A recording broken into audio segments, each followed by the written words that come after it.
আমার অডিয়েন্সের কাছে সাজেশন চাইছে উত্তরবঙ্গের সব থেকে বড় ইউটিউবার বং মিডিয়া। এছাড়াও সে তার ভিডিও কীভাবে ভাইরাল করে, কীভাবে এত ট্রেন্ডিং আছে, সে সমস্ত সিক্রেট বলা আছে। এছাড়াও সে গান বাজনা অনেক কিছু ভাই।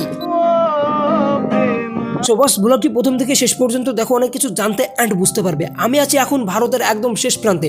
এখান থেকে বাংলাদেশ মাত্র কয়েক কিমি দূরে। এখান থেকে বাংলাদেশের ফ্ল্যাগটা স্পষ্ট দেখা যাচ্ছে ভাই। এখানে সে বলতে ইচ্ছে করছে, কাশ আমি যদি পাখি হতাম তবে উড়ে চলে যেতাম, আমার কোনো পাসপোর্ট ভিসা কিছুই লাগতো না। একটা দেশে দাঁড়িয়ে অন্য একটা দেশকে দেখা সত্যি ফিলিংসটা অন্যরকম। এখানে ইন্ডিয়ান বিএসএফ আর ওইদিকে বাংলাদেশের ফ্ল্যাগ, নদীটা পার হলেই ভাই বাংলাদেশ। ভাবতে পারছো, অনেক সুন্দর একটা জায়গা, চাইলে তোমরা আসতে পারো। এখানে এসে তোমরা ভারতে বসে চা খেতে খেতে বাংলাদেশকে স্পষ্টভাবে দেখতে পাবে।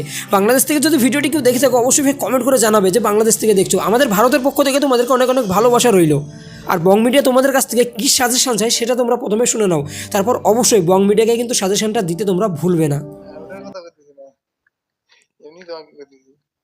আচ্ছা আচ্ছা, উজ্জ্বল ফিল্মে নেক্সট কি করব সেটা তোমার কাছ থেকে আমি শুনে নিচ্ছি, আর তুমি তোমার অডিয়েন্সের কাছ থেকে শোনো।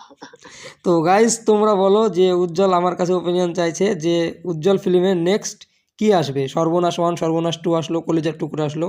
এরপরে তোমরা কি চাও? শর্ট ফিল্ম চাও, না সর্বনাশ 3 চাও, না কলিজার টুকরো 2 চাও, না নাটক চাও? কি চাও সেটা তোমাদের ওপরে থাকলো, তোমরা বলবে, ঠিক আছে? তুমি যা বলবো তাই করবো। ওকে, তো তোমরা বলো তোমাদের কাছ থেকে মানে ডিসিশন নেওয়ার পরে আমি বলবো এই মালটাকে।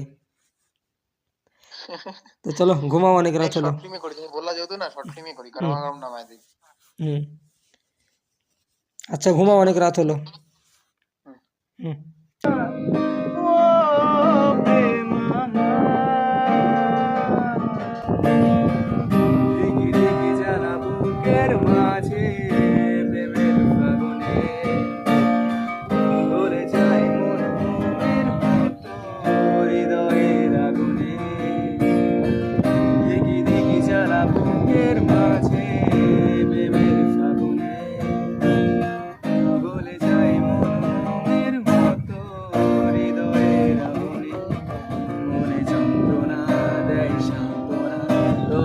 আশা কি